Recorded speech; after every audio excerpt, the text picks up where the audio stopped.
ఈ రాష్ట్ర ప్రభుత్వం మరియు కేంద్ర ప్రభుత్వం కలిసి తెలంగాణకు చేస్తున్నటువంటి ద్రోహం, తెలంగాణకు తలపెట్టినటువంటి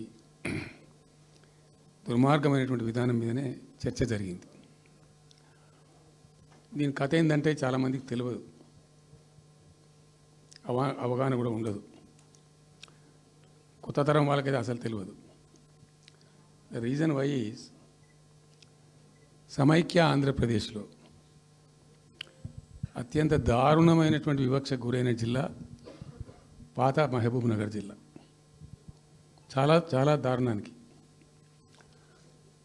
రీజన్ ఏంటంటే వనరులు లేక కాదు, వసతులు లేక కాదు. కృష్ణానది ప్రవేశిస్తదే మహబూబ్ నగర్ జిల్లాలో. సరే, ఇప్పుడున్న తెలంగాణ, అప్పుడు ఉన్న ఆంధ్రప్రదేశ్ మొత్తం చూస్తే కూడా 300 and above కిలోమీటర్స్ కృష్ణానది పారుతుంది కూడా మహబూబ్ నగర్ జిల్లాలో. 308 కిలోమీటర్లకు పారుతుంది. 308 కిలోమీటర్స్ పారుతుంది. ఇది రెండు రాష్ట్రాలు కలిపి లెక్క చూస్తే కూడా. అయినా కూడా 50 ఏళ్ళు అప్పటికి 50 ఏళ్ళు పరిపాలించినటువంటి కాంగ్రెస్ పార్టీ కానీ, ఆ తదనంతరం సుమారు దగ్గర ఒక 20 ఏళ్ళు పరిపాలించిన తెలుగుదేశం పార్టీ కానీ, పాలమూరుకు చాలా దారుణమైనటువంటి తిరిగి కోలుకోలేనటువంటి దెబ్బ కొట్టిన పార్టీలు ఈ రెండు పార్టీల ప్రభుత్వాలు. ఇది లోకమందరికి తెలుసు. ఆ జిల్లా యాక్చువల్లీ అప్పర్ కృష్ణా ప్రాజెక్టు, భీమా ప్రాజెక్టు, తుంగభద్ర ఎడమ కాలువ ప్రాజెక్టు, దాని ద్వారా ఆనాటికి అన్ని ఫైల్స్ ఉన్నాయి, రికార్డ్స్ ఉన్నాయి. ఏదో ఒకటి స్టోరీ కాదు. 174 టీఎంసీలు నీళ్ళు పాలమూరు రంగారెడ్డి జిల్లాకు రావాల్సి ఉండే.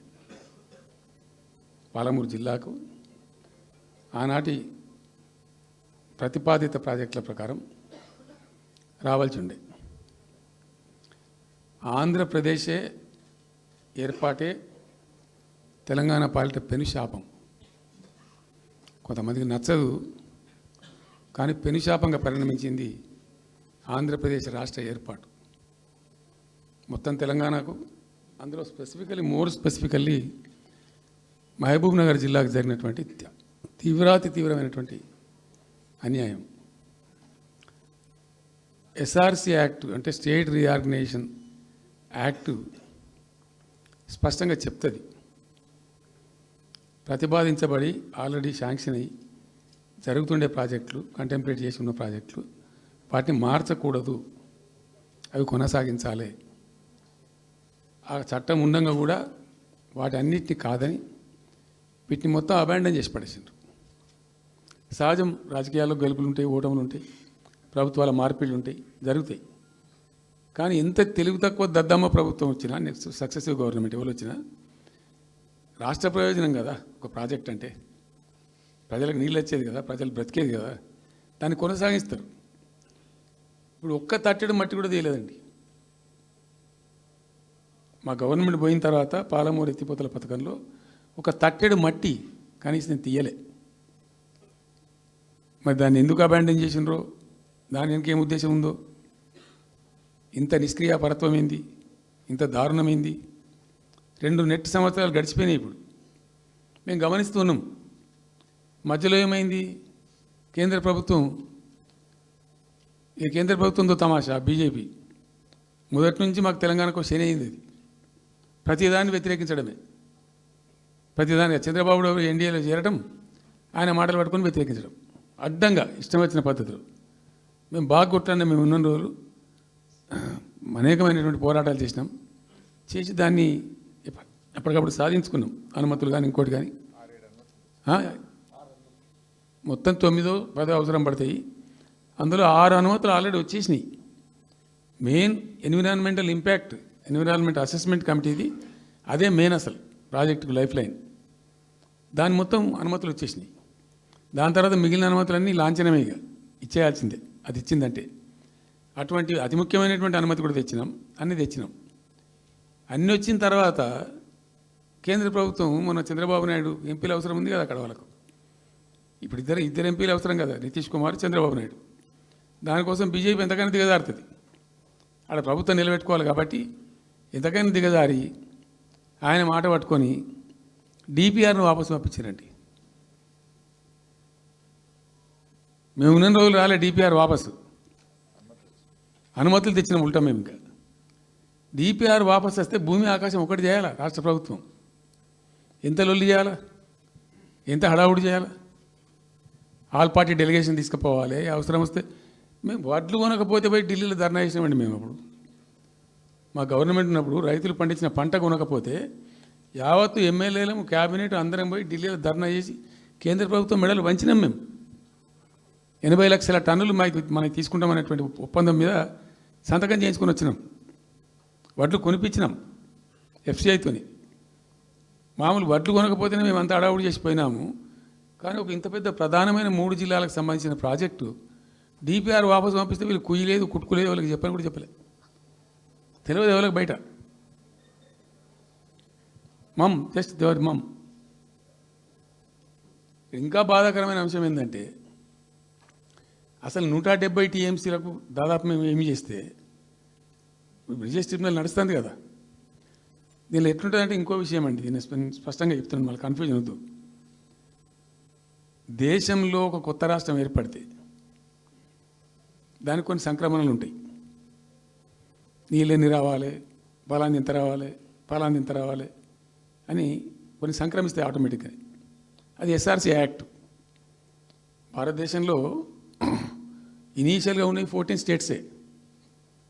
ఇప్పుడు జమ్మూ కాశ్మీర్ అదేదో వాళ్ళు చేసినారు, కానీ అదర్వైజ్ 15 రాష్ట్రాల తర్వాత ఏర్పడ్డాయి. వాళ్ళు దాన్ని ఇప్పుడు యూనియన్ టెరిటరీ చేసింది కదా లద్దాఖ్ను. 15 అంటే ఒరిజినల్గా ఉన్నదానికంటే ఇంకో రాష్ట్రం ఎక్కువ కలిపి కొత్త రాష్ట్రాలు వచ్చినాయి. సో వాటికి ఒక పద్ధతి ఉంది. ఏ రాష్ట్రం ఏర్పడ్డప్పుడు దానికి ఏదేమి ఇవ్వాలి, హైకోర్టు ఎట్లా, పలాంది ఎట్లా అన్నీ దానికి ఒక చట్టం ఉంది. అవన్నిటిని బుల్డోజ్ చేస్తూ ఇక్కడ ఇయ్యలే. నీళ్ళు ఎన్ని రావాలా, ఫస్ట్ ఛాయిస్ వాళ్ళకి ఇస్తారంటే ఆ రాష్ట్రాలకు ఇస్తారు. ఏ రాష్ట్రాలు అయితే విడిపోయినాయో మీరు మ్యూచువల్ అండర్స్టాండింగ్లో చేసుకోండి అని ఇస్తారు. ఇక్కడ పొసిగే కార్యక్రమం కాదు. కాబట్టి మేము ఏం చేసినామంటే 1 ఇయర్ తర్వాత 1 ఇయర్ లోపు ఒకవేళ పరిష్కారం అయితే 2 రాష్ట్రాలు చేసుకోవాలా, లేదా సెంట్రల్ గవర్నమెంటే ఆర్బిట్రేషన్ ద్వారా చెయ్యాలా కూర్చొని. చేయనప్పుడు ఏం చేయాలంటే సుప్రీంకోర్టుకు పోవాలి. మేము 1 ఇయర్ తర్వాత కేంద్ర ప్రభుత్వానికి అప్పీల్ చేసినాం. సెక్షన్ 3 వేయండి, మాకు కృష్ణా జలాల పునఃపంపిణీ చేయండి. చేస్తే దాన్ని వాళ్ళు ఖాతరు చేయాలి. మేము సుప్రీంకోర్టుకు పోయినాం. సుప్రీంకోర్టు కోపానికి వచ్చింది కేంద్ర ప్రభుత్వం మీద కూడా. ఒక రాష్ట్రం అంటూ ఏర్పడ్డప్పుడు యాక్ట్ ప్రకారం, పార్లమెంట్ యాక్ట్ ప్రకారం వాళ్ళకి రావాల్సిన అన్నీ రావాలి కదా. మరి ఇది కూడా వాళ్ళకి ఏదో తేల్చండి, మీరు తెలుస్తారా లేదంటే అప్పుడు ఆ మంత్రి, ఆయన పేరు షెకావత్ ఉండే కదా, గజేంద్ర సింగ్ షెకావత్, నేను ఢిల్లీ పోయినప్పుడు నన్ను రిక్వెస్ట్ చేసిన ఆయన, భాయ్ సాబ్ మాకు కూడా ఇబ్బంది అవుతుంది, మీరు అది విత్డ్రా చేసుకోండి సుప్రీంకోర్టులో కేసు, మేము సెక్షన్ 3 చేస్తామండి. అప్పటికే 2-3 ఏళ్ళు గడిచిపోయింది, డిలే అవుతా ఉన్నది. నేను పోయినప్పుడు అడుగుతున్నా, పర్సూ చేస్తున్నా, మాట్లాడుతున్నాం, ప్రైమ్ మినిస్టర్ లెటర్స్ ఇచ్చినాం, అన్నీ చేస్తున్నాం. ఫైనల్గా సుప్రీంకోర్టు చివాట్లు పెట్టిన తర్వాత వాళ్ళు ఉండి మీకు విత్డ్రా చేసుకుంటే దయచేసి మేము ఇట్లా సుప్రీంకోర్టు ఆర్డర్ వస్తుందని తెలిసిపోయింది వాళ్ళకు కూడా. ఆటోమేటిక్ ఇస్తుంది కదా కోర్టు ఆర్డర్, న్యాయప్రదంగా రావాల్సింది ఇస్తుంది. కాబట్టి ఎట్లా తప్పేటట్లేదు ఇక కోర్టు ఆర్డర్ ఎందుకని చెప్పి మీరు విత్డ్రా చేసుకోండి భాయ్ సాబ్, మేము ఇచ్చేస్తాం. మంచిగా విత్డ్రా చేసి మళ్ళీ లెటర్ పెట్టినాం. మీరు చెప్పిన ప్రకారం విత్డ్రా చేసుకున్నామండి అంటే లెటర్ పెట్టండి అంటే పెట్టినాం. అది ప్రాసెస్లో ఉంది సెక్షన్ 3 వేయడానికి. చివరికి వేసారు. ఇప్పుడు సెక్షన్ 3 వేసారు. దాని మీద బ్రిజేష్ ట్రిబ్యునల్ అపాయింట్మెంట్ కూడా అయిపోయింది. ఇప్పుడు వాదనలు జరుగుతున్నాయి, మాకేం రావాలి, మీకేం రావాలి, తెలంగాణ రాష్ట్రం, ఆంధ్ర రాష్ట్రం మాట్లాడుతూ ఉన్నారు. సో ద క్వశ్చన్ ఏంది, అక్కడ ఉంది, ఇప్పుడు తేలుతుంది. మా ఉద్దేశం ఏంది, 90 టీఎంసీలు అయితే మాకున్నాయి నికరం, మాకు ఎవరు ఇచ్చేది ఏం లేదు, ఎవరు అడుక్కునేది ఏం లేదు. అడిషనల్ ఇంకో 60-70 టీఎంసీ, ఇంకో 70-80 టీఎంసీ కావాలంటే ఎట్లా అంటే ఈ ట్రిబ్యునల్లో వచ్చేటువంటి అధిక వాటా ఏదైతే మనకు ఉంటుందో ఇందులో ఒక గుడ్ సైన్ అని ఈయన బ్రిజేష్ ట్రిబ్యునల్ ఏం చేసిండు, వచ్చిన తర్వాత ఆయన ఒకటి చేసిండు. అంతకుముందు చట్టం ఏముంటుండే, 75% డిపెండబిలిటీ మీదనే నదుల నీళ్ళు కేటాయింపు జరగాలి, 75% డిపెండబిలిటీ మీద. మన కృష్ణా జలాలు ఇచ్చినప్పుడు అట్లే ఇచ్చిండ్రు. ఈయన బ్రిజేష్ ట్రిబ్యునల్ వచ్చిన తర్వాత ఈయన ఏం చేసిండంటే 75% బోల్డ్ అండి, మంచి సర్ప్లస్ ఇయర్స్లో చాలా వర్షాలు పడుతున్నాయి, కావాల్సిన నీళ్ళు వస్తున్నాయి, అవి వేస్ట్ అవుతున్నాయి అనవసరంగా. అట్లెందుకు కేటాయింపులు చేసుకుందాం, 65% డిపెండబిలిటీ పెట్టుకుందాం అని చెప్పి పెట్టిండు. దాని ద్వారా ఏమైంది, మన కృష్ణానదిలో ఒరిజినల్గా వచ్చిన అలాట్మెంట్ 811 టీఎంసీ, 811 టీఎంసీలే బచావ్ ట్రిబ్యునల్ ప్రకారం. కానీ తదనంతరం ఈయన బ్రిజేష్ వచ్చిన తర్వాత అది ఆల్మోస్ట్ 1005 పోయింది. ఇంకో 195 టీఎంసీ పెరిగింది. ఆ 10% యాడ్ చేసే వరకు పెరిగితే అలా మనకు కూడా ఆటోమేటిక్ వాటా వస్తుంది. ఇప్పుడు తేలుతుంది అది. సో మేము ఆశపడ్డది ఏంటంటే ఒరిజినల్గా పెట్టుకున్నటువంటి ఈ 90 టీఎంసీ అది బచావ్ ట్రిబ్యునల్ ఇచ్చిందే 45 టీఎంసీ. 45 టీఎంసీ మనం హైయర్ ఇరిగేషన్ లెక్కలు బాజాప్తా తీసి ఇచ్చినాం కాబట్టి అది యాక్సెప్ట్ చేసిన వాళ్ళు. ఈ 90 టీఎంసీ ప్లస్ ఇప్పుడు అడిషనల్గా వచ్చేది కలిస్తే మనకు దాదాపు 170-160 దాకా తీసుకొని పోవచ్చు. కంఫర్టబుల్గా ఉంటాం మనం, ఇక్కడ డ్రింకింగ్ వాటర్ కానీ ఇంకోటి కానీ బాధ లేకుండా ఉంటాం. ఆ జిల్లా సుభిక్షం అవుతుంది అని ఆల్రెడీ పాలమూరు జిల్లాలో తెచ్చుకున్నటువంటి 6.5 లక్షల ఎకరాల ఆయకట్టు ప్లస్ దీనిలో 7 లక్షలు వస్తుంది పాలమూరుకు, అంటే 13.5 lakhs పోతుంది. పాలమూరు జిల్లా కాడికి వస్తే నియోజకవర్గానికి 1,00,000 ఎకరాలు వారాలి. అంత కృషించి అంత కునారిల్లి 60 ఏండ్లు ఏడిసి గోసపడ్డ పాలమూరుకు ఒక పెద్ద రిలీఫ్ వస్తుంది. దీంతో మొత్తం జిల్లా టాప్ టు బాటం అంతా కూడా అద్భుతమైనది ఉంటుంది. గ్రావిటీ వారేకాడికి గ్రావిటీ వారుతుంది, లిఫ్ట్ వారుతుంది, చాలా అద్భుతంగా ఉంటుంది అని చెప్పేసి. తర్వాత వర్ష నీళ్ళు కూడా చాలా వరకు ఈ చెక్ డ్యామ్లలో దానిలో అడ్డుకుంటాం కాబట్టి గ్రౌండ్ వాటర్ కూడా బాగా పెరుగుతుంది. ఎట్లా ఫ్రీ పవర్ ఇస్తున్నాం కాబట్టి దాని ద్వారా కూడా లాభాలు జరుగుతాయని చెప్పి అసెస్మెంట్ చేసి ఇచ్చినాం. నిజంగా కూడా పాలమూరు ఒక టైంలో తెలంగాణ వచ్చిన తర్వాత 4-5 ఏళ్ళకి నేను పోతే ఎందుకో పోయినాం, బస్సు యాత్ర చేస్తే చాలా అద్భుతంగా ఎక్కడికక్కడ వరికోత మిషన్లు, కల్లాలు, అంతకుముందు పాడుబడ్డ ఇల్లు కనిపించే పాలమూరులో నా కళ్ళతో నేనే చూసిన. ఇంకా ఇది అంతా కంప్లీట్ అయిపోతే ఈ అనుకున్న 15 లక్షల ఎకరాలకు నీళ్ళు వస్తే చాలా దివ్యంగా ఉంటుందని చాలా సంతోషపడుకుంటూ పోయినాం. సరే, ఇప్పుడు కేంద్ర ప్రభుత్వం కొత్తగా తాకీదు, అది ఎవరు చెప్పినారో తెలియదు. వాళ్ళు చెప్తున్నారు, ఇప్పుడు గవర్నమెంట్ ఉన్న వాళ్ళు చెప్తున్నారు. ఏంది, మీరు 90 టీఎంసీలు పెట్టుకున్నారు, పాత గవర్నమెంట్ పంపించింది. ఒకటి డిపిఆర్ తిప్పి పంపించిండ్రు, దాని మీద సడి లేదు, సప్పుడు లేదు, లుల్లి లేదు, లూకాండం లేదు, తల ఊగుతున్నారు. ఎందుకు తల ఊగుతున్నారు? రాష్ట్ర ప్రయోజనాలు కాపాడడానికి లేకపోతే, రాష్ట్రానికి వచ్చిన నీళ్ళని కూడా కాపాడే స్థితి లేకపోతే ఇదేం దద్దమ్మ ప్రభుత్వం? ఇంత చేత కానీ ప్రభుత్వం ఉంటే ఎట్లా? నోరు లేని ప్రభుత్వం ఉంటే ఎట్లా? పెద్ద నోరు పెట్టుకొని పెద్ద గడబడి చేయాలి కదా. ఒక 10 టీఎంసీలు పోతేనే ఒక్కొక్క రాష్ట్రం ఎక్కడ దగ్గర పోయి కొట్లాడతారు. ఇవాళ మొత్తం డిపిఆర్ఏ పంపించి ప్రాజెక్ట్ని ఆగం చేసే పరిస్థితి వస్తే సప్పుడు లేదు ఒకటి. రెండవది, ఇప్పుడేం చేసిండ్రు, ఇరిగేషన్ మంత్రికి లెటర్ రాసిండు. వాడు చెప్పిండా చెప్పలేదా భగవంతుని గారికి, 45 టీఎంసీలు ఇవ్వండి మాకు అనుమతి అని చెప్పి. ఎట్లా రాస్తావు నాకు అర్థం కాదు. నువ్వు ఏ ముఖం పెట్టుకొని రాస్తావు? ఇదో ప్రభుత్వమా? అంటే ఉన్న వస్త్రానికి పోతే అనవసరం పోయింది అన్నట్టు ఉన్నది కూడా కొట్టుకుంటారు ఎవడన్నా. ఎవరై నీళ్ళు అవి ఆల్రెడీ బచావ్ ట్రిబ్యునల్ తీర్మానంలో ఇచ్చింది. దాన్ని కర్ణాటక వాడుతుంది, అటు మహారాష్ట్ర వాడుతుంది. వాళ్ళ లెక్కల్లో చూపెడుతున్నారు వాళ్ళు. రాల్మట్టి డ్యాంలో వినియోగంలో చూపెడుతున్నారు వాళ్ళు. మాకు వచ్చిన 21 టీఎంసీ మేము ఇక్కడ వాడుతున్నామని చెప్పి. ఆ 2 ఎగువ రాష్ట్రాలు వాడుతుంటే ఇక్కడ వచ్చి మనకు వచ్చినటువంటిది బాజాప్తా, అది కూడా ట్రిబ్యునలే కదా, బచావత్ కూడా ట్రిబ్యునలే కదా. ఆ ట్రిబ్యునల్ తీర్పు ద్వారా వచ్చిన 45 టీఎంసీలు నువ్వు ఎందుకు ఆపుతున్నావు ఇప్పుడు? ఇదో రాష్ట్ర ప్రభుత్వమా? అసలు ప్రభుత్వం ఉందా? నిద్రపోతున్నారా? ఇంతసేపు రియల్ ఎస్టేట్ దందా తప్ప ఇంకోటి లేదా? ఇల్టు భూములు ఎట్లా అమ్ముదాం, పల్టు భూములు ఎట్లా అమ్ముదాం, ఆ భూములు ఎట్లా దెబ్బ పెడదాం, ఇంత కమిషన్ కొడదాం, ఇది తప్ప రాష్ట్ర ప్రయోజనాలు, నీళ్లు, రైతులు, మనుషులు లేరా? ప్రాజెక్టులు ఎందుకు 2 నెలల నుంచి ₹1 పెట్టలే? ఎందుకు ఒక తట్టడి మట్టి తీయలే? ఎవరు నిరోధించింది మిమ్మల్ని? ఎవరు అడ్డుపడ్డారు మీకు? ఎవరు కట్టేసారు మీ కాళ్ళను? అటు పైసా పనిచేయరు, నిష్క్రియాపరత్వంగా ఉంటారు. డిపిఆర్ పంపిస్తే సపోర్ట్ చేయరు. ఇలా చివరికి 45 టీఎంసీ అని రాస్తారు. అంటే ఏం కాబోతుంది? ఎవరో ఒత్తిడి ఉంది దీని వెనుక? ఏం కుట్ర దాగుంది ఇది? 2 ఏళ్ళ నుంచి నేను మౌనం పాటించి చూసుకుంటూ వస్తున్నాం. తప్పని పరిస్థితి నేను బయలుదేరినప్పుడు తప్పదు. అటు కేంద్రాన్ని ఎక్స్పోజ్ చేస్తాం, ఇటు రాష్ట్రాన్ని ఎండగడతాం ప్రజల మధ్యలో ఖచ్చితంగా. ఇలా మొత్తం విస్తారంగా మాట్లాడినాం, చర్చించినాం. చాలా పెద్ద ప్రజా ఉద్యమాన్ని శ్రీకారం చుడతాం.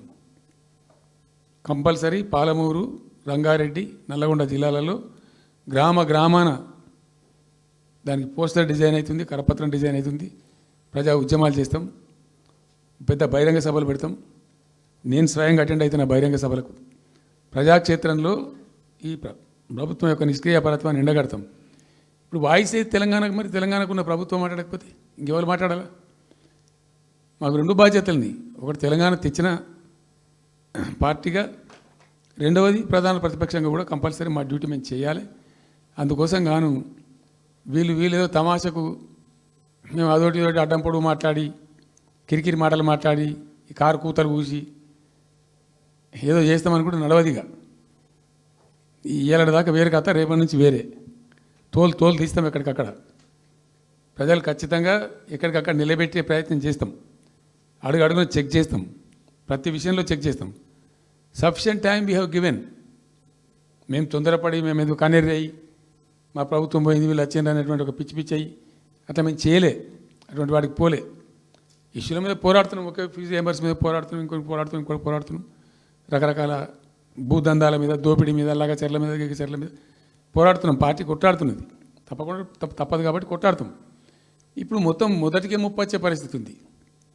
అటు గోదావరి మీద అరాకిరి చేసి చంద్రబాబు నాయుడు, ఏపీ ప్రభుత్వం నల్లమల సాగరు, ఈ సాగరు, ఆ సాగరు, అటు గోదావరి దోపిడీ జరుగుతూ ఉంటే దాని మీద సప్పులు లేదు. ఇటు కృష్ణలో ఇంత ఘోరంగా పాలమూరు ఎత్తిపోతల మీద దీని మీద సప్పులు లేదు. మరి ఎవరి ప్రయోజనాల కోసం ఉన్నట్టు రాష్ట్ర ప్రభుత్వం? ఏం చేయడానికి ఉన్నట్టు? ఏం జరుగుతున్నట్టు ఈ రాష్ట్రంలో? కాబట్టి ఎట్టి పరిస్థితుల్లో నేనే స్వయంగా రంగంలో దిగాలనుకున్నా. దినం ఈరోజు డిసిజన్ అయిపోయింది. 2-3 రోజులలో, 2-3-4 రోజులలో, రాబోయే 3-4 డేస్లో ఆయా జిల్లాల నాయకులతో సమావేశమై ఖచ్చితంగా చాలా పెద్ద ఎత్తున అక్కడ గ్రామానికి డప్పు కొడతాం, మొత్తం సభలు పెడతాం, కవులు, గాయకులు, కళాకారులు అందరినీ తట్టి లేపుతాం. మీ పత్రికా విలేకరులను కూడా రిక్వెస్ట్ చేస్తాం.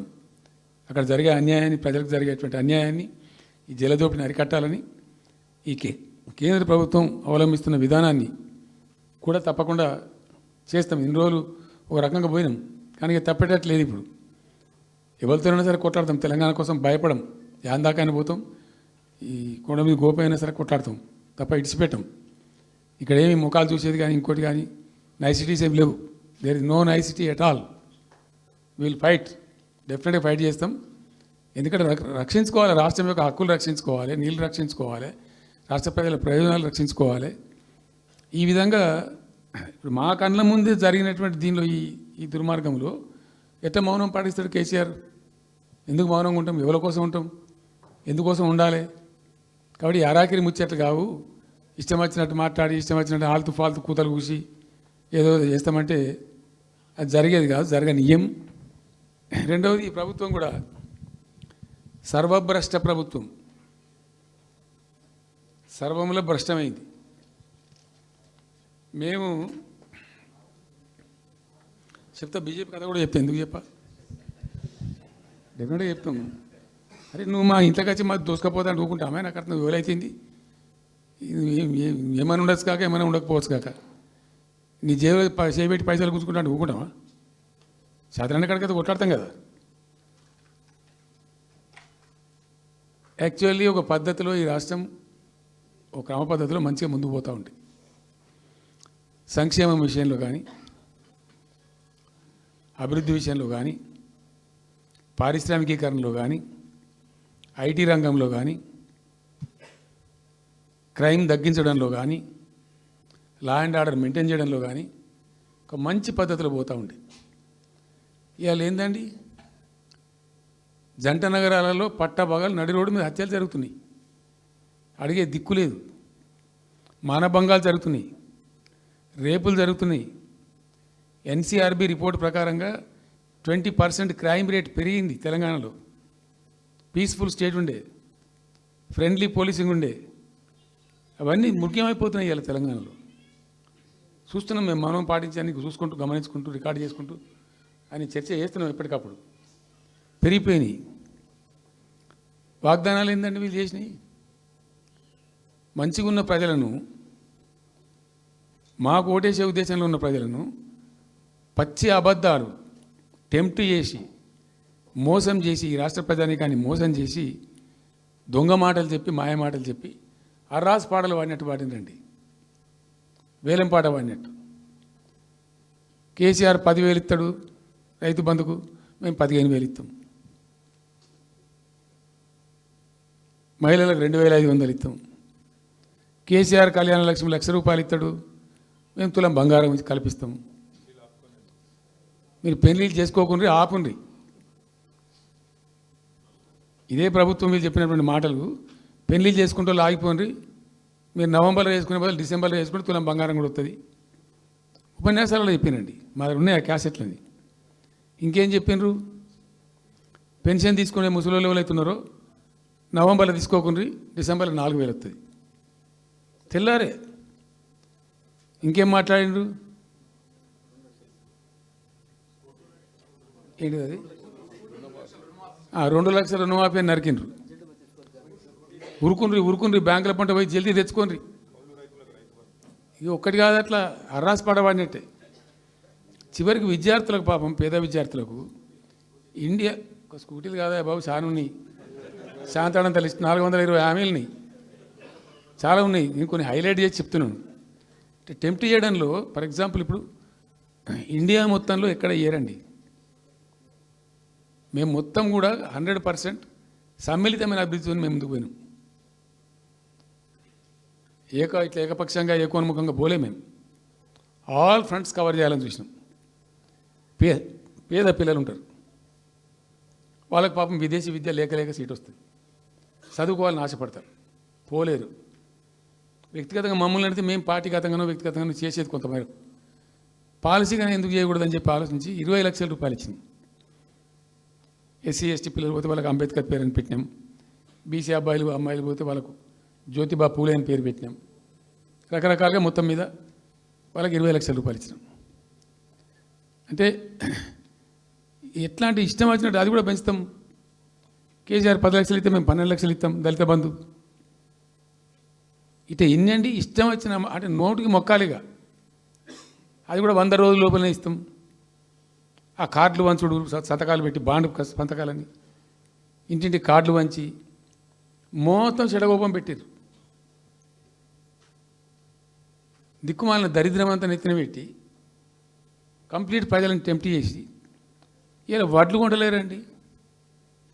సన్నాలు మొత్తం వడ్ల ప్రతి ధాన్యానికి లిస్టు, పెద్ద లిస్టు, శాంతాడంత లిస్టు. ఇక కందులకింత, మినుములకింత, పసుపుకింత, పప్పుకింత, మొక్కజొన్నకింత, అన్నిటికీ 500 బోనస్. అన్నిటికీ ఏమి దేనికి దిక్కులేదు. పత్తి కొనే దిక్కులేదు, వడ్లు కొనే దిక్కులేదు.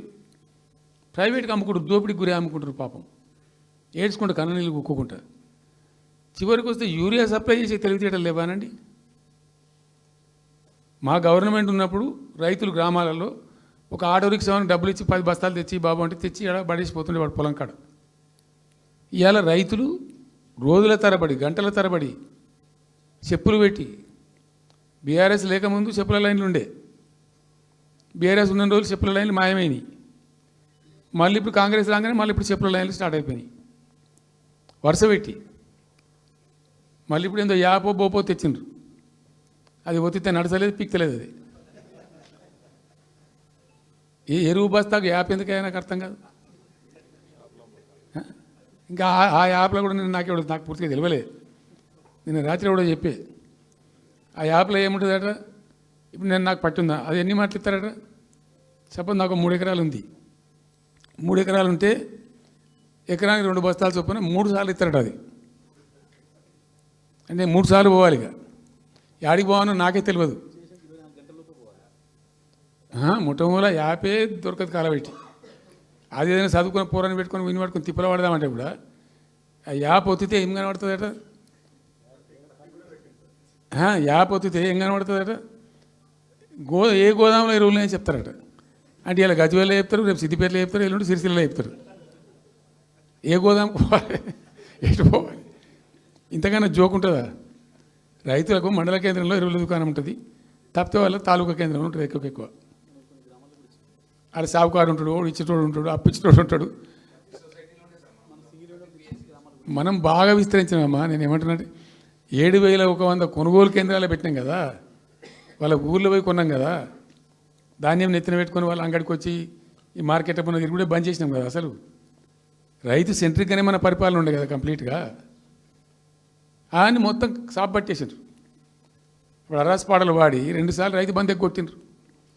పెన్షన్ 4,000 ఇస్తామని 2 నెలల పెన్షన్ ఎగ్గొట్టిండ్రు. చాలా భయంకరమైనటువంటి పరిస్థితి తీసుకొచ్చింది రాష్ట్రంలో. ఇంత దిక్కుమాలిన కథ. నిరుద్యోగ భృతి ఇస్తాము, ఇవాళ మొక్కాల ఎన్ని అసలు హామీలు. నిరుద్యోగ భృతి ఇస్తాము, తోక ఇస్తాము, నోటిఫికేషన్లు ఇస్తాము,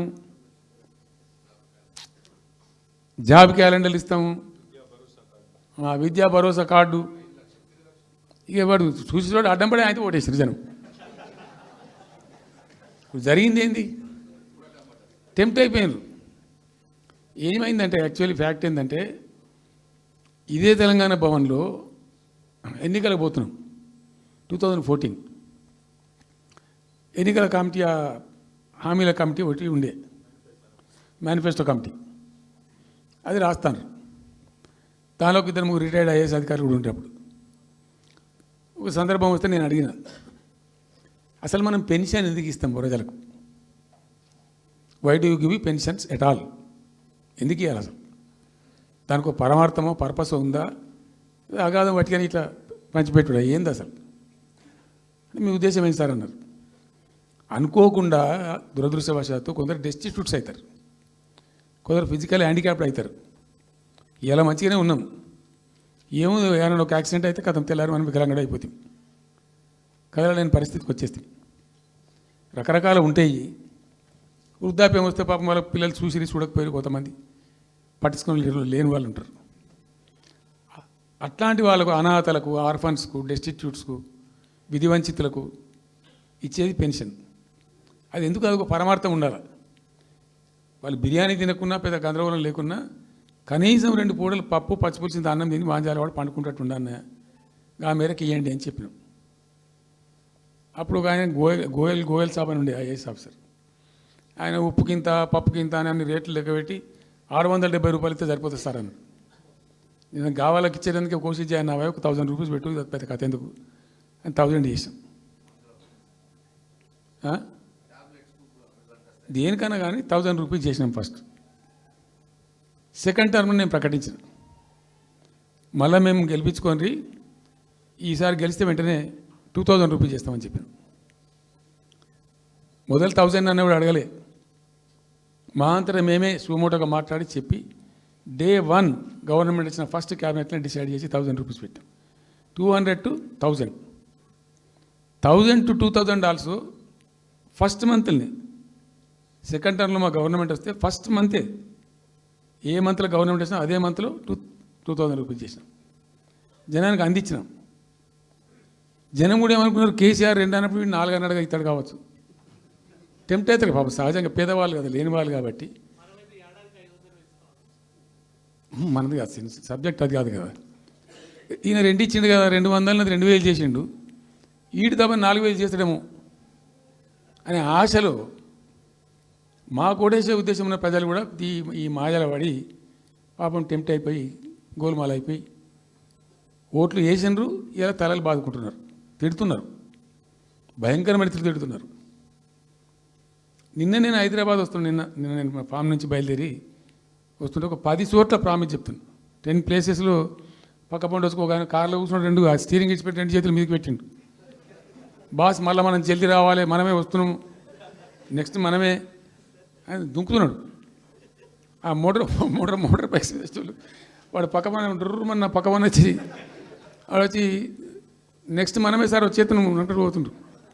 హైదరాబాద్ సిటీలో అనేక ప్లేసెస్లో కనీసం ఒక 10-12 ప్లేసెస్లో అట్లా చెప్తున్నారు జనం. అది దేనికి సంకేతం? మీ మీద ప్రజలు విశ్వాసం కోల్పోతున్నారు రోజు రోజుకు, మీ చర్యల వల్ల, మీ పిచ్చి పనుల వల్ల. ఇంకోటి ఏంది, మీరు చేసే చర్యలు ఎట్లున్నాయి? మొత్తం రియల్ ఎస్టేట్ బ్రోకర్ దందానేనా? ఫార్మాసిటీ ఎందుకు వచ్చిందండి? ఫార్మాసిటీ మాకు మా ప్రభుత్వం ఎందుకు వచ్చింది pharma city? Why did we bring pharma city at all? అనుకోకుండా కొన్ని ప్రాంతాలకు, కొన్ని రాష్ట్రాలకు కొన్ని సందర్భాలు కలిసి వస్తాయి. భారత ప్రభుత్వం ఆనాడు ఉన్నటువంటి నెహ్రూ గారి ప్రభుత్వంలో ఈ ఫిలకు వ్యాధి, కలరా వ్యాధి వ్యాపించి ప్రజలు ముబ్బడిగా చచ్చిపోయేది. ఎట్లా అంటే దీనికి ప్రాపర్ మెడికేర్ లేదు, ఎక్కడికక్కడ లోకలైజ్డ్ ప్రొడక్షన్స్ ఉండాలని చెప్పి ఐడిపిఎల్స్ అని పెట్టిండ్రు. కొన్ని కీలక రాష్ట్రాలలో పెట్టిండ్రు.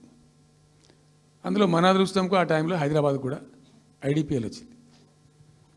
ఐడిపిఎల్ యొక్క పుణ్యమా అని దాంట్లో నుంచి కొంతమంది నేర్చుకొని బయటకు వచ్చి, డాక్టర్ అంజిరెడ్డి కూడా ఐడిపిఎల్ ఎంప్లాయ్, బయటకు వచ్చి వాళ్ళు స్వయంగా పెట్టి చాలా విస్తరించారు. చాలా అంటే చాలా విస్తరించారు. ఆయన దగ్గర, అంజిరెడ్డి దగ్గర పనిచేసిన కూడా బయటకు వచ్చి వాళ్ళు పెట్టుకొని వాళ్ళు విస్తరించారు. ఇట్లా ఏమైపోయింది? Hyderabad has become a medical hub, pharma hub. ఒక ఆయన వచ్చి నాకు డబ్బులు బాగున్నాయి కాబట్టి నేను 10,000 కోట్లు పెట్టి పరిశ్రమ పెడతాను, నడవది. ఎడబడతా అంటే పెడతా అంటే దానికి ఎక్కువ కావాలి. అంటే ఆ ఎంప్లాయీస్, ఆ టెక్నీషియన్స్, ఆ కథా కార్ఖానా ఎక్కడైతే ఉంటుందో అక్కడ సక్సెస్ అవుతుంది. అట్లా ఏమైంది? ఫార్మా యొక్క ఎక్కువ బిల్డ్ అయింది హైదరాబాద్లో. ఫార్మా యొక్క ఎక్కువ బిల్డ్ అయిన ద్వారా చాలా ఇబ్బడి ముగ్గడిగా కంపెనీలు వచ్చినాయి ఇక్కడ. అసలు 1/3 వరల్డ్కు మన జినోమ్ వ్యాలీ నుంచే వ్యాక్సిన్ సప్లై అవుతుంది. ఇవాళ 1/3 of the world Hyderabad genome valley నుంచే వ్యాక్సిన్ సప్లై అవుతుంది. అట్లా ఎప్పుడో ఉన్న బయాలజికల్ ఈవెంట్స్ ఆ రాజుగారు స్థాపించారు ఆ కాలం 104 సంవత్సరాల క్రితం నిజాం పీరియడ్లో. అట్లాంటి కంపెనీలు వస్తూ వస్తూ వస్తూ వస్తూ వస్తూ Hyderabad has become a best destination for pharma. అయితే ఏమవుతుంది? ఆ రసాయనిక వ్యర్థాలు ఏవైతే ఉంటాయో అవి కొద్ది కారకాలు ఉంటాయి, ఇబ్బందులు కలిగిస్తాయి. మన హుస్సేన్ సాగరే కాలుష్యమయమైపోయి గబ్బు వాసన వచ్చే పరిస్థితి ఉండేది, మనం అందరం కూడా చూసినాం. సో దీని నుంచి హైదరాబాద్ బయటపడాలి. ఫార్మా వదులుకుందామా? వదులుకోవద్దు. మరి ఏం చేయాలా? ఒక 4 టీములు తింపిందండి నేను ప్రపంచవ్యాప్తంగా. ఐఏఎస్ అధికారుల బృందాలు. శాంతికుమార్ గారు అని చెప్పి ఆమె చీఫ్ సెక్రటరీ కూడా రిటైర్ అయింది. ఆమె అప్పుడు హెల్త్ సెక్రటరీగా ఉండే కొంతకాలం. ఆమె నాయకత్వంలో పంపించాం, చాలా దేశాలకు పంపినాం. మరి తిరిగి రండి. ఇప్పుడు ఏమైంది? మందులు లేని ప్రపంచాన్ని ఊహించలేం. మందులు కావాల్సిందే. మందులు తయారు చేసే సందర్భంలో తప్పకుండా కొంత వేస్టేజ్ ఉంటుంది. ఆ వేస్టేజ్ని ఎట్లా మేనేజ్ చేయాలి అని దానికి తెలివి కావాలి. సింపుల్ ఎగ్జాంపుల్ చెప్పండి, మన ఇంట్లో కిచెన్లో కూడా డైలీ వేస్ట్ ఉంటుంది, కానీ చాలా నీట్గా పెట్టుకుంటాం మనం దాన్ని. ఆ వేస్ట్ని డిస్పోజ్ చేస్తాం, కిచెన్లోనే ఉంచితే చచ్చిపోతాం కాబట్టి ఆ భయానికి క్లీన్ పెట్టుకుంటాం, మన ఓన్ కిచెన్ కాబట్టి. ఎగ్జాక్ట్లీ ఎట్లయితే కిచెన్ క్లీన్ పెడతారో వాటిని కూడా అట్లా క్లీన్ పెట్టాలి. అయితే ఒక ఫార్మా కంపెనీ ముందు నుంచి మనం పోతున్నాం అనుకోండి, మన దగ్గర అయితే వాసన వస్తుంది, మనకు తెలుస్తుంది ఇదేదో మెడిసిన్ తయారు చేసే కంపెనీ అని. వేరే దేశాలలో అట్లా లేదు, యూరోప్లో లేదు, యూఎస్లో లేదు, చాలా దేశాల్లో లేదు, చైనాలో లేదు. అసలు గొట్టం నుంచి పొగరాదు. సో మనం ఆ మాత్రం టెక్నాలజీ మనం పెట్టుకోలేమా, పెద్ద ఇష్యూ అని చెప్పి ఐఏఎస్ అధికారుల బృందాలను తింపిన నేను అనేక దేశాలకు తింపి పంపించి, హైదరాబాద్లో ఫార్మా ఉంది కాబట్టి హైదరాబాద్ యొక్క లార్జర్ ఇంట్రెస్ట్లో ఫ్యూచర్ దృష్ట్యా ఫార్మాను కాపాడుకోవాలి, ఆ ఎక్కువ పోనీయద్దు, ప్లస్ ఈ కాలుష్య భారం నుంచి ప్రజలను రక్షించుకోవాలి. ఎట్లా అంటే జెడ్ఎల్బీ అని వచ్చింది, జీరో లిక్విడ్ బేస్ అని. ఆ డిశ్చార్జ్ ఏదైతుందో దాన్ని మొత్తం జీరో లిక్విడ్ చేస్తారు, ఇంకా కాలుష్యం కాదు, ఏం చెడిపోదు, వీళ్ళకి ఇబ్బంది ఉండదు. అది ఇంటర్నేషనల్ లెవెల్లో సక్సెస్ఫుల్గా ఉంది, సక్సెస్ఫుల్గా జరుగుతుంది. ఇప్పుడు అమెరికాలో ఉన్నాయి చాలా కంపెనీలు, యూరోప్లో ఉన్నాయి, ఇంకా చాలా చోట్ల ఉన్నాయి. అవసరం, ప్రతి దేశానికి అవసరమే. అయితే మనం ఆ సిస్టమ్ పెట్టుకోవచ్చు కదా అని చెప్పి ఒక ఫార్మా యూనివర్సిటీ కూడా పెడదాం దానిలో అని చెప్పి ఫార్మా ఇండస్ట్రీ తెచ్చినాం. 2 హెలికాప్టర్లు తీసుకొని ఆ ఫార్మా బిజినెస్ మెన్ ఎలా అవుతుంటారో వాళ్ళని నేనే స్వయంగా పెట్టుకుని పోయి ఆ ముచ్చర్ల అక్కడ పోయి తీసుకుపోయి చూపించి ఈ ప్లేస్ బాగుంటుంది కదా అంటే బాగుంటుందని చెప్తే దాన్ని ఫైనల్ చేసి చాలా కష్టపడి 5-6 సంవత్సరాలు పర్సూ చేసి రైతాంగంతో ఘర్షణ పడకుండా ఒక 20,000 ఎకరాలు పెట్టుకొని చేస్తే 14,000 ఎకరాల పైచీలకు వరకు 14,000 నెట్ వచ్చింది ప్రభుత్వానికి. 14,000 acres already acquired by government. Medical college కూడా మంజూరు చేసినాం పక్కనే, వీటన్నిటి దృష్ట్యా పెట్టుకొని. అంటే మేము ఒక పద్ధతి పెట్టుకొని దాన్ని ఒక సిస్టమేటిక్గా చేసినాం. చేస్తే ఇప్పుడు దాన్ని ఏందండి దందా, ఏదైనా చేసి దాన్ని నమ్మకదొబ్బ అన్న. ఏం జరుగుతుంది రాష్ట్రంలో? ఫ్యూచర్ సిటీ, తొక్క సిటీ, ఎవరికి కావాలి నీ ఫ్యూచర్ సిటీ? నాకు అర్థం కాదు. నువ్వు పెంచినావు హైదరాబాద్ను, ఎవరు చేసిన హైదరాబాద్ సిటీ? ఇంత వైబ్రాంట్ సిటీ ఎక్కడికి వెళ్ళొచ్చింది? ఓ 400 సంవత్సరాల చరిత్రతోని దీనికంతా ఒకటి ఒకటి ఒకటి ఒకటి బ్రోది జరిగి ఆటోమేటిక్గా పెద్ద సిటీ అయింది. అట్లా అన్నీ కావు, అందరికి కావు. ఎన్ని రాష్ట్రాలకు ఉన్నాయండి? బెంగాల్ కలకత్తా ఉంది, మహారాష్ట్రకి ముంబై ఉంది, మనకు హైదరాబాద్ ఉంది, కర్ణాటకకు బెంగళూరు ఉంది, తమిళనాడుకు మద్రాసు ఉంది, Delhi of course Delhi.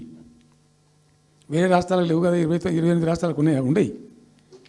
So ఇంత మహానగరం నిర్మితమైంది. ఈ నగరం యొక్క భవిష్యత్తును దృష్టిలో పెట్టుకొని పెట్టిందే ఫార్మాసిటీ. ఈ సిటీ మొత్తం గబ్బులు వేసిపోవాలి ఇక్కడ దాంతో. నువ్వు తీసుకుపోయాలి ఫ్యూచర్ సిటీ, తోక సిటీ ఏందన్నట్టు ఇది? అన్ని దిక్కుమాలిన పాలసీలు, రియల్ ఎస్టేట్ బ్రోకర్ దందా తప్పితే ఇంకోటి లేదు. అన్నీ కనబడతాయి మనకు. మీరు పరిశీలన చూస్తే, పూర్తిగా చూస్తే అసలు చాలా గందరగోళం. గురుకుల పాఠశాల విద్యార్థులు చచ్చిపోతారండి. ఇప్పటికి 120 మంది విద్యార్థులు చచ్చిపోయారు. గంత నియంత్రణ లేదా? గంత తెలివి లేదా? ఒక గట్టి అధికారిని పెట్టి గట్టి చర్య తీసుకోరాదా? ఏందో చేస్తాము నీ ఫ్యూచర్ సిటీ, తోక సిటీ, ఈ పోరగాళ్ళని చేస్తారు. తర్వాత ఫార్మా సిటీలో ఆ ల్యాండ్ అక్వైర్ చేసినప్పుడు కండిషన్ ఏంటంటే ఓన్లీ ఫార్మా సిటీకి మాత్రమే వాడతాము. It's conditional land acquisition. హైకోర్టులో కేసు ఉంది. హైకోర్టులో ఈ ప్రభుత్వం ఏం చెప్తుంది? లేదు ఫార్మా సిటీ ఉంటుంది. మళ్ళీ ఆడ 3,000 ఎకరాల్లో వాడేవాడు అంబాయినా, సల్మాన్ ఖాన్ ఎవడో వంతారను బొంతారను పెడతారు. ఈ జూ పార్క్ కొంచెం ఆడబెడతారట. ఎందుకు? జూ పార్క్ అమ్మకదొప్పడానిక? ఏం జరుగుతుంది ఈ రాష్ట్రంలో అసలు? మేము ఇటువంటి చిల్లర పనులు చేయలేదే మేము ఉన్నప్పుడు. ఇంత దుర్మార్గమైన కార్యక్రమాలు చేయలేదే. ఇది ఎక్కడ దిక్కుమాలిన దందా? ఏం జరుగుతుంది అసలు? ఏం చేయదలుచుకున్నారు ఈ రాష్ట్రాన్ని? ఇదేం పోతున్నా? సో ఇట్లా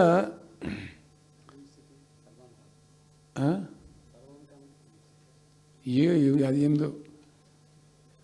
నేను ఒక్కటే మాట్లాడుతున్నానండి. బిజినెస్ మీట్ పెడతాం, ఎంఓయూలు చేసుకుంటాం. ఏ ప్రభుత్వం చేయాల్సిందే. అడ్డగోలు జమాబంది దానికి లెక్కలేని కథ అంటే ఏందన్నట్టు. ఒక హైప్ క్రియేట్ చేసుడు, దీనికి ఆచుడు, దీనికి గురువు చంద్రబాబు నాయుడు. ఇప్పుడు చంద్రబాబు నాయుడు చెప్పిన లెక్కల బిజినెస్ వచ్చేది ఉంటే, ఎంఓయూలు సక్సెస్ అయ్యేది ఉంటే, ఆంధ్రప్రదేశ్లో ఈపాటికి 20 లక్షల కోట్లు వచ్చి ఉండాలి. ఆయన ఫస్ట్ టైం అలా సీఎం ఉన్నప్పుడు ఆ ఊళ్ళో పెట్టే కదా, వైజాగ్లో,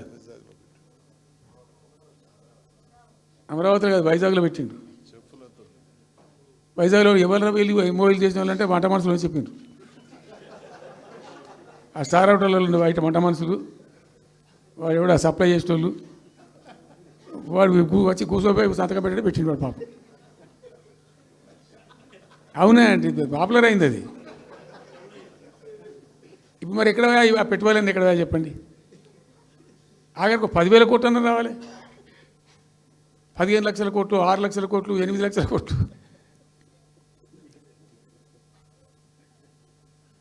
అయితే అప్పుడు తమాషా జరిగింది. ఈ భోపాల్ ముఖ్యమంత్రి, అప్పుడు నేను ముఖ్యమంత్రి ఉంటే, భోపాల్ ఆయన పేరు శివరాజ్ సింగ్ చౌహాన్, ఆయన సీఎం ఉండే.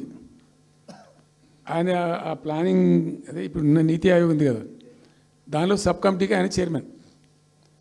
నేను భోపాల్లో పెడతా బాయ్ సాబ్ జర వచ్చిపోను ఖచ్చితంగా ఊరికే బతిమాలితే, ఫోన్ల మీద ఫోన్లు చేస్తే ఏం భోపాల్ లేవా మీరు చూసుకొని అంటే, లేదు సార్ నువ్వు తప్పకుండా రావాలంటే సరే అని పోయినండి. అయితే ఆడొక ఇండస్ట్రీ మినిస్టర్ ఉంది, వాళ్ళ గవర్నమెంట్కి ఉంటారు కదా మధ్యప్రదేశ్కు. ఆమె వచ్చి నీ కొడుకు వచ్చి బాగా ఆగమాగం చేస్తానని మమ్మల్ని అంటే, ఎందుకు చేస్తాడమంటే ఆయన అదొకటితోటి మాట్లాడు ఎక్కువ చేసుకుంటుండు బాగా అంటే, నువ్వు కూడా దాంట్లో గట్టిగా చెయ్యి. ఆమె వసుంధర రాజే చెల్లెలు, ఆమె పేరు యశోధర రాజన ఏదో అన్నది. అంటే నేను అంతకుముందు ఒక కొద్ది రోజుల ముందే నేను భోపాల్ పోవడానికి ఒక దాదాపు 2-3 months బిఫోరే మోడీ గారు వచ్చిండు. అక్కడ వచ్చి 14 లక్షల కోట్లకు ఎంఓయూ చేసి పడేసింది. ఇది మధ్యప్రదేశ్ గవర్నమెంట్. ఏంటి మొన్న 14 లక్షల కోసం చేసింది కాదమ్మా, మీకు నాకు అర్థం కాదు, నీకేం రాలేదంటావు నువ్వు. ప్రధానమంత్రి మీకు సపోర్ట్ ఉండే, మీకు పార్టీ మీకు మంచిగా నీకు ఇంత లాభం ఉంది అంటే ఓ సో బోగసాయి సాబా ఆమె నేను అతను ప్రామిస్ చెప్తాను. నేను ఏమో షాక్డ్. అది వచ్చేదా పోయేదా సార్ వాటిగా గ్యాసు. అంటే ఈ గ్యాసులు ఎవరిని మోసం చేయడానికి ఇంత వంచిస్తారా ప్రజలను? నికరంగా వస్తే పెట్టుబడులు రావాలి కదా, కనబడతాయి కదా. ఆ పెట్టుబడులు వస్తే లాభాలు జరుగుతాయి, ఉద్యోగాలు వస్తాయి, ఫ్యాక్టరీలు వస్తాయి, అడిషనల్ ఇన్కమ్ జనరేట్ అవుతుంది, స్టేట్ గవర్నమెంట్కి జిఎస్టీ పెరుగుతుంది. ఏం లేదు, వాటిదే గ్యాస్. మొన్న వీలైతే చెప్పి 5 లక్షల నువ్వు కొంచెం తగ్గించి చెప్తున్నావు. నేను పేపర్లో చూసింది 575.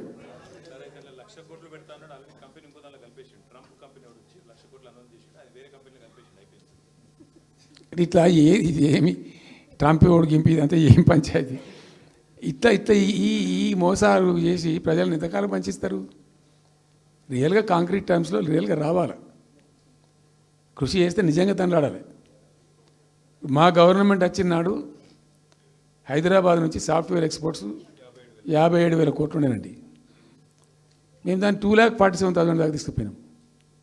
స్టెప్ అప్ చేసుకుంటూ వాటిని నరికితే గాలిలో మాటలు చెప్తే వస్తాయా? మేము బిజినెస్ మీట్లు పెట్టలే, కాంక్లేవ్లు పెట్టలే, ఏమి లేదు, పరదాలు కట్టలే. బెస్ట్ పాలసీ చేస్తే ఆటోమేటిక్గా అట్రాక్ట్ అయి వస్తారు. నేను చెప్పిన అప్పుడు ఒక ఆయన ఉండే, పాప ఆయన చీఫ్ సెక్రటరీ కూడా రిటైర్ అయ్యిండు, ఆయన పేరే ఉండే మాధవరావు అల్లుడు ప్రదీప్ చంద్రకు చెప్తే ఆయన పాలసీ తయారు చేయమని చెప్తే తెప్పించిండు. పాపం చాలా దేశాలకు తెప్పించిండు. ఒక 50 సార్లు రిజెక్ట్ చేసిండు. ఇట్లా కాదు, నాకు కాంక్రీట్ కావాలి, ఇంకా మంచి కావాలి అని చెప్పి చాలా కష్టపడి చేసిండు. I must appreciate him. The best policy was brought in. తెచ్చిన తర్వాత కూడా ఎట్లుంటుందంటే, ఒక కంపెనీ వాడు వచ్చిండు, ఫాక్స్కానా ఆ మహారాష్ట్రలో కొట్టుకుపోయింది. ఫాక్స్కాన్ అనే కంపెనీ చాలా పెద్ద కంపెనీ వాస్తవానికి. ఇదేవి తయారు చేస్తారు, ఈ సెల్ ఫోన్లు ఇవన్నీ ఎలక్ట్రానిక్స్లో ఉన్నాడు. చాలామంది ఉమెన్కి ఎంప్లాయ్మెంట్ దొరుకుతుంది దాంట్లో, 1000 మందికి. సరే వస్తే మనకు కూడా లాభం జరుగుతుంది. వాని ఎంబడి మస్తు దానిలో ఆల్మోస్ట్ వచ్చిండు, 90% వచ్చిండు. మీ పాలసీ బాగుందని అప్రిషియేట్ చేసి అన్ని చేసిండు. యాళ్ళకు వస్తే మహారాష్ట్ర ప్రభుత్వం 3,000 కోట్ల రూపాయలు వానికి నగదు ఇన్సెంటివ్ ఇస్తాను, వాడు కొట్టుకుపోయాడు. 3,000 crores ఎదురిస్తేనే నీకు డబ్బులని తీసుకుపోయాడు. అప్పుడు మనకు అంత కెపాసిటీ లేకుంటే సరే రియల్ ట్రై చేస్తే, కాంపిటీషన్ ఉన్నప్పుడు ట్రై చేస్తే కొన్ని సందర్భాలు జరుగుతాయి, కొన్ని జరిగాయి. ఉన్నాడు తెలుసు, కట్టండి కదా, నడుస్తుంది కదా, ఫ్యాక్టరీ స్టార్ట్ కూడా అయింది కదా ఆల్రెడీ. సో అట్లా రియల్ ఎఫర్ట్ చేస్తే కొంత జరిగేటువంటి ఆస్కారాలు ఉంటాయి. ఇప్పుడు వెల్స్పన్ కానీ, వరంగల్లో వస్తున్నటువంటి మెగా టెక్స్టైల్ పార్క్లో కైటెక్స్ కానీ, చాలా వాళ్ళు ఎంబడివాడి తనలాడి తిప్పలవాడి అది చేసి పట్టుకొస్తే ఓటి సమకూరుకుంటూ పోతుంటుంది. కానీ వట్టి హైప్ క్రియేట్ చేసి మందిని మోసం చేసి ఎన్ని రోజులు ఇస్తుంది? ఆత్మవంచన, ప్రజావంచన. ఏమైనా వస్తుందిరా బాబు అంటే ఏమి రాదు. ఈ గ్యాస్ల ప్రజలను పెట్టి ఇప్పుడు ఇస్తాన 2,500 దిక్కులేదు మహిళలకు, 1,000,000 మంది మహిళలను కోటీశ్వర్లను చేస్తాం. కాంగ్రెస్ మంత్రులంతా ఒకటే పాట పాడు, ఏమి ఎట్లా చేస్తావా 1,000,000 మంది మహిళలను కోటీశ్వర్లను? నీ దగ్గర ఉంటేనా? ఉన్న రెవెన్యూ పీకింది రాష్ట్రాన్ని, లోపలికి అయిపోయింది. మేము ఉన్నప్పుడు గ్రోత్లో 50% లేదు. అసలు మీ గ్రోత్ గురించి అవగాహన ఉందా? ఒక్కొక్క రూపాయి కూడబెట్టాలి, ఎట్ట తీసుకుపోవాలి. నేను ముఖ్యమంత్రి అయిన తర్వాత నన్ను ఎంతమంది టెంప్ట్ చేసినా ఐఏఎస్ ఆఫీసర్లు వాళ్ళు వీళ్ళు, ₹1 రిజిస్ట్రేషన్ ఛార్జ్ పెంచాలి నేను 4 ఏళ్ళ దాకా. Not even a single rupee. ఉల్టా నేను వాళ్ళని పిలిచి మీకు ఏం కావాలి, రియల్ ఎస్టేట్ బాగా మంచిగా చేసుకుపోవాలి, హై క్లాస్ రావాలి అంటే ఎట్లా, హైదరాబాద్లో కూడా స్కై లైన్ రావాలని చెప్పి 3 ఏళ్ళు తిప్పలవాడనండి నేను, 3 years. ఎందుకంటే స్కై లైన్ రావాలని మట్టి నోటి మాట అంటే రాదు, దానికి కూడా ఎక్కువ కావాలి. ఆ 50 అంతస్తులు 60 అంతస్తులు మీదకి పోయి కట్టేటువంటి ఆ క్రేన్ ఆపరేటర్లు, క్రేన్ డ్రైవర్లు, దానికి సంబంధించిన సరంజామా అంత ఉంటుంది. ఆ ఎక్కువ వస్తే ఆ స్కై రైజ్ వస్తుంది. ఆ ఎక్కువ తేవడానికి చాలా కష్టపడాల్సి వచ్చింది. ఇప్పుడు ఈ రాజభవన్ పక్కనే గేట్ పక్కన ఒకటి ఉంటుంది చూడండి, కాదు ఒక టవర్ ఉంటుంది ఒకటి. నేను అప్పుడు నేను పోతుంటే ఈ పునాది తీసిండు, మంచి స్పాట్ ఇది, వాటర్ ఫ్రంట్ ఉంటుంది హుసేన్ సాగర్. అతను చెప్పుండే మనం స్కై లైన్లో భాగంగా ఇద్దాము, 50 అంతస్తులకు ఇద్దామని చెప్పి ఆగమంటే ఆయన ఎవరో రాజుగారు ఆగలే, ఆయన గతకే కట్టుకున్నాడు పాపం. It took me 3 years to bring sky line to Hyderabad. మేము ఒక పద్ధతికి పోయినాం, సిస్టమ్ చేసినాం, ఓపికతోని చాలా సిన్సియర్గా మంచి పద్ధతితోని వాళ్ళతో డిస్కస్ చేసుకుంటూ మాట్లాడుకుంటూ ఒక క్రమ పద్ధతిలో పోయినాం. గట్టుంటుంది పద్ధతి. కానీ 4 ఫీజు తీసినాం, 4 10% ఏదో ఫీజు ఉండే. తర్వాత ఆర్డీఓ ఆఫీస్కోవాలి సార్, ఈ ఫీజు ఏమో కానీ ఆ ఫీజు ఎక్కువ అవుతుందని వాళ్ళు చెప్పారు. అది తీసేవతల పడేసినాం. అది తీసేసినాం, ఆర్డీఓ దగ్గర పోయే అవసరం లేకుండా కూడా చేసినాం. ఇప్పుడు అదొక ఫీజు. ఆ ఫీజుతో ఏమైంది, ఆయనతో బీకింది. హైదరాబాద్ రియల్ ఎస్టేట్ గంగలు కలిసింది. మేమేమో ఆనాడు నిజంగా చెప్తున్నా, చాలా సంతోషంగా చెప్తున్నాను నేను, భూముల ధరలు పెంచినాం తెలంగాణలో, ప్రజా ఆస్తులు పెంచినాం, ప్రజా ఆస్తుల యొక్క విలువ పెంచినాం. 4 ఎకరాల నోడు ధీమాతో ఉండే తెలంగాణలో. కొద్దిగా డాంబర్ రోడ్డు అంటుకునే 4 ఎకరాల నోడు 50 లక్షల కాడికి అమ్మితే నాకు 2 కోట్ల శ్రీమంతుని అని చెప్పుకున్నాడు కాలర్ ఎగరేసుకొని. ఇవాళ ఏమైనాయండి భూముల ధరలు? కుప్ప కూలిపోయినాయి. ఇంట్లో అమ్మాయి పెయింట్ ఉంటే ఒక ఎకరం అమ్మి చేద్దాం అనుకుంటే కొనే దిక్కులేదు సార్ అని కళ్ళకు నీళ్ళు పెట్టుకుంటారు ప్రజలు. ఇవాళ లేదు, ఒక ఎకరా కూడా అమ్ముడు పోతలేదు, ఇప్పుడు కొంటలేడు. దిక్కు లేకుండా అమ్ముకుంటే ఇష్టం వచ్చిన అడ్డమైన ధరలకు అమ్ముకోవాలి. సో ఈ అరాకిరి మాటలు చెప్పి అడ్డమైన హామీలన్నీ ఇచ్చి నీకు చేసాదగాక కేవలం రాజకీయ అధికారమే మా లక్ష్యం అనే పద్ధతిలో ఇచ్చి ఇలా ప్రజలను వంచి అటు రైతాంగాన్ని నడిపిస్తున్నారు, పేద ప్రజలు నడిపిస్తున్నారు, పేద విద్యార్థులు నడిపిస్తున్నారు, రిటైర్డ్ ఎంప్లాయీస్ నడిపిస్తున్నారు. పచ్చి అబద్ధాలు. కేసీఆర్ చేసిన అప్పులకు వడ్డీలు కట్టలేకపోతున్నావా? కావు ఉతికింది కదా, ఈ చెంప ఆ చెంప వాయించింది కదా. ఎంత కడుతున్నారు? తీసుకున్న అప్పులు ఏంటంటే 2,90,000 కోట్లు మొత్తం కలిపి చెప్పారు కదా చాలా స్పష్టంగా. సో ఇట్లా ఇవన్నీ వాస్తవాలు ఒక పక్కకుంటే అన్ని అబద్ధాలు చెప్పుకుంటూ ఇష్టం వచ్చినట్టు మాట్లాడుకుంటూ ఇక నన్ను తిట్టడానికైతే వాళ్ళ నోరు మొక్కాలిగా. ఎప్పుడో సందర్భంలో కోపం వచ్చి ఒకటి తిట్టినామంటే ఓ మనిషిని మాట వేరు. పొద్దా కాదే కదా కేసీఆర్ చచ్చిపోవాలి మాట్లాడినప్పుడల్లా ఎక్కడైనా మాట్లాడు, ఏ సందర్భంలో మాట, నువ్వు కాలేజీలో మాట్లాడు, లేకపోతే ఇంకొకడ మాట్లాడు, స్కూల్ పిల్లల కాడ మాట్లాడు. గింత అక్కసు ఉంటుంది మనుషులకు. అది కరెక్ట్ అవుతుందా? సో ఇష్టం వచ్చిన పద్ధతులు, మాటలు, ఇష్టం వచ్చిన దుర్మార్గ ప్రచారాలు, అన్ని పచ్చి అబద్ధాలు నోరు తెరిస్తే. రియాలిటీ వేరుంది, జరుగుతున్నది వేరున్నది, అన్ని రికార్డ్ అవుతున్నాయి ప్రజల్లో, అన్ని గమనిస్తున్నారు. సో కాబట్టి ఏదేమైనప్పటికీ పాలమూరు రంగారెడ్డి ఎత్తిపోతల పథకం విషయంలో ఎట్టి పరిస్థితుల్లో రాజీ పడం. ఈ ప్రభుత్వాన్ని నిద్రపోనీయం, కేంద్ర ప్రభుత్వాన్ని కూడా నిద్రపోనీయం. మా హక్కుల పరిరక్షణకు ఒక డ్రాప్ తక్కువైనా కూడా at any cost, at what ever cost, TRS పుట్టిందే తెలంగాణ ప్రజల కోసం. తెలంగాణ ప్రజలకు ఒక నొక్కు పడుతుంటే మౌనం పాటించలేం. మీరు ఏం ఊరుకో ఏం చేసుకో. నాకు ఇన్ఫర్మేషన్ వచ్చింది, మీటింగ్ జరుగుతుంటే మరి 4 గంటలకు అయిపోవాలి లెక్క ప్రకారం. It was extended. 5 గంటలకే ఉత్తమ్ కుమార్ రెడ్డి ప్రెస్ మీట్ పెట్టిండు. మీకు కూడా వచ్చి ఉంటుంది ఇన్విటేషన్. ఎందుకు కేసీఆర్ కాగానే మనం ఇంకొక వరుస మళ్ళీ మురగాలి. చిట్ చాటు అది కూడా ఎందుకు మొరగడానికి? ఆ మొరుగుడుకు వాల్యూ ఉంటుంది. So thank you so much. ఈరోజు నేను ఏమంటున్నాను, మీతో ఒక request, Rahul don't be hasty. ఇవాళ I'm only restrict my self to Palamuru ఎత్తిపోతల పథకం. అది డైల్యూట్ అవుతుంది కాబట్టి ఇలా చెప్పాను. నేను ఉంటున్నా, మీకు అందుబాటులో ఉంటుందిగా. I'm on the field now. కాబట్టి మీకు please here me. You have to excuse me today.